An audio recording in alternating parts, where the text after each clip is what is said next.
Until last night, it was tempting to think that the acrimonious fallout from Boris Johnson's dinner with European Commission Chief Ursula von der Leyen in Brussels was entirely stage-managed. That it is all part of a carefully choreographed diplomatic dance which allows each side to prove to their respective supporters that they have fought tooth and nail to win concessions from each other. That, despite all the fevered intransigence, the pair will actually soon emerge waving a piece of paper that both claim is a triumph of negotiation and compromise, and that their side got the best deal. That, in essence, a Brexit trade deal will be produced like a rabbit out of a hat. Boris and Ursula would meet again, do a COVID-secure elbow bump, smile for the cameras, and, voila, a Brexit deal is done. But any prospect of that suffered a twin blow last night. Mrs. von der Leyen fired the first shot by provocatively publishing the EU's no-deal contingency plans. They included a demand for French trawlermen to be allowed to carry on plundering British waters. All the UK would get in return is a derisory 6 months of lorries and air links running freely. With the ball in his court, Mr. Johnson responded by ramping up his own no-deal rhetoric.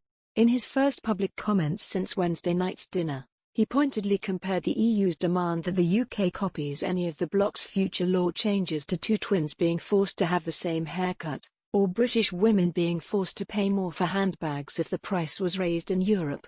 The trade deal on the table from Brussels was no good, Mr. Johnson harumphed.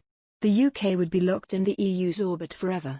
Doubtless the immaculately coiffed and accoutered Mrs. von der Leyen will have taken note. Certainly it marked a significant shift in tone from the pair's polite mediation over scallops and turbot the previous day. But in many ways, Mr. Johnson's bold statement of intent last night, that Britain should prepare for no deal, was not too surprising. He has never been scared to take a gamble on the European Union.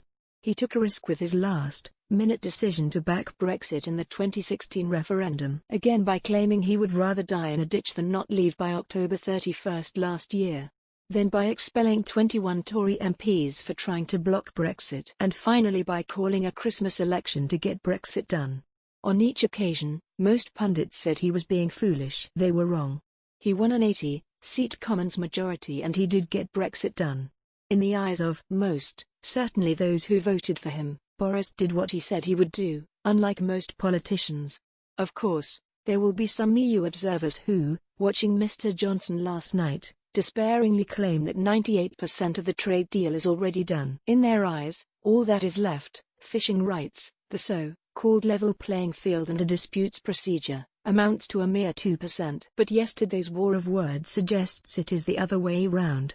As the Prime Minister said forcefully in the Commons on Wednesday, Brexit is about sovereignty, a highly emotive word that cannot be ignored.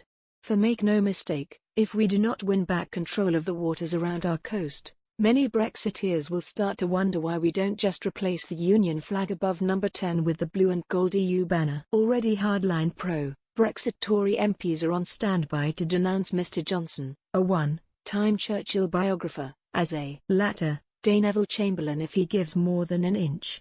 Moreover, Brexit is also an issue of sovereignty for the EU, which has become a sovereign super-state in all but name and now feels a threat to its unity.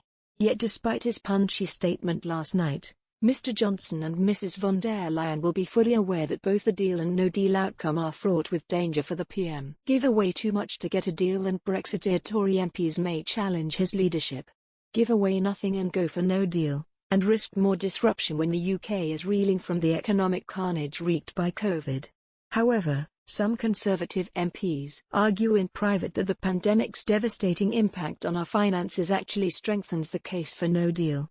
An ex-minister who is one of Mr. Johnson's most high-profile supporters told me bluntly, the economic hit caused by COVID throughout Europe will be so great that it will be impossible to calculate whether Brexit has had a positive or negative effect on the economy if there is no deal.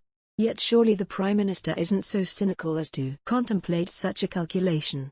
Whatever the truth, the one thing that Mr. Johnson and Mrs. von der Leyen agreed on over their seafood supper was that they would both reach a final decision by Sunday.